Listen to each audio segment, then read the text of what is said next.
Okay, we'll talk about effective study plan and time management. Friends, this is very important. You to develop a plan and at the same time you manage your time.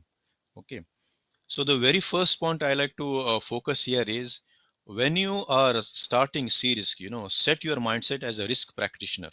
Okay, many of you might be knowing basic concepts of risk, or definition of risk, but when you are studying this course from day one, you should have the mindset as an risk practitioner. Think like a risk practitioner when you start studying.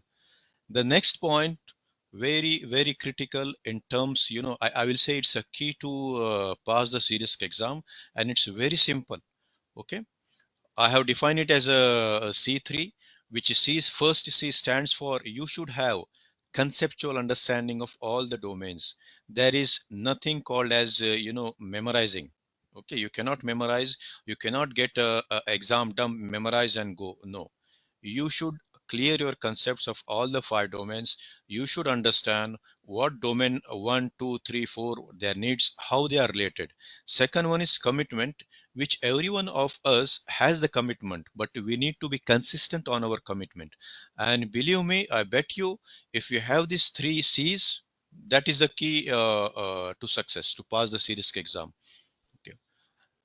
Another important point, from the day one, you have to set a plan when you join the course towards passing of a CRISC exam.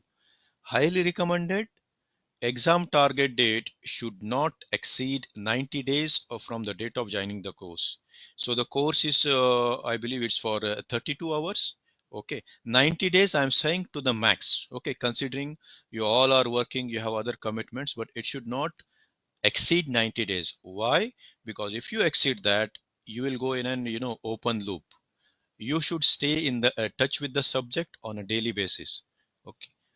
Mock tests are always recommended. You practice mock test when you're clear with point 2, which is C3. During the mock test, you should target a score of 80% as a passing score. Okay.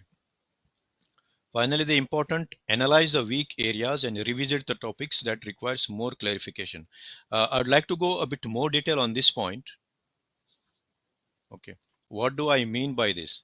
Let's say you are practicing question sets. Okay, and during the one of the questions you come across something which you are not clear. You see the answer, you read the explanation, very good, and you go ahead. But at the same time you go back to the reference material and you understand the concept. Why did you answer that question wrong? What was your approach when you choose the wrong answer, and what should be your approach to choose the right answer?